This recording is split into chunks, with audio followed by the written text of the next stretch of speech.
پارہ نمبر 1 سورہ نمبر 2 البقرہ مدنیہ رکوع 8 آیات 62 تا 71۔ جو لوگ مسلمان ہیں یا یہودی یا عیسائی یا ستارہ پرست، یعنی کوئی شخص کسی قوم و مذہب کا ہو،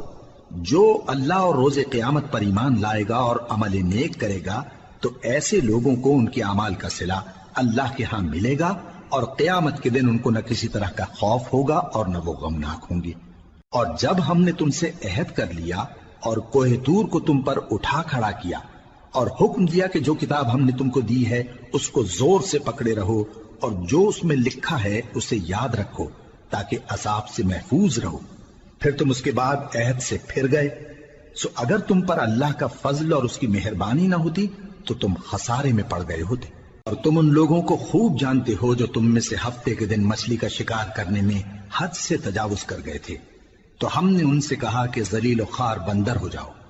اور اس قصے کو اس وقت کے لوگوں کے لیے اور جو ان کے بعد آنے والے تھے عبرت اور پرہیزگاروں کے لیے نصیحت بنا دیا۔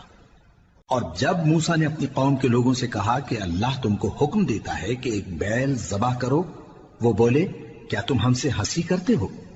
موسیٰ نے کہا کہ میں اللہ کی پناہ مانگتا ہوں کہ نادان بنوں۔ انہوں نے کہا کہ اپنے پروردگار سے التجا کیجئے کہ وہ ہمیں یہ بتائے کہ وہ بیل کس طرح کا ہو۔ موسیٰ نے کہا پروردگار فرماتا ہے کہ وہ بیل نہ تو بوڑھا ہو اور نہ بچڑا، بلکہ ان کے درمیان یعنی جوان ہو، سو جیسا تم کو حکم دیا گیا ہے ویسا کرو۔ انہوں نے کہا اپنے پروردگار سے درخواست کیجئے کہ ہم کو یہ بھی بتا دے کہ اس کا رنگ کیسا ہو۔ موسیٰ نے کہا پروردگار فرماتا ہے کہ اس کا رنگ گہرا زرد ہو کہ دیکھنے والوں کے دل کو خوش کر دیتا ہو۔ انہوں نے کہا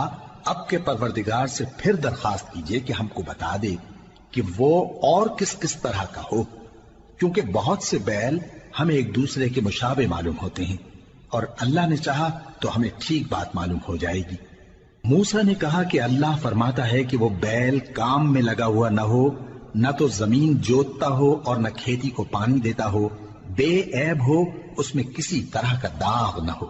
کہنے لگے اب تم نے سب باتیں درست بتا دی، غرض بڑی مشکل سے انہوں نے اس بیل کو ذبح کیا، جبکہ وہ ایسا کرنے والے لگتے نہ تھے۔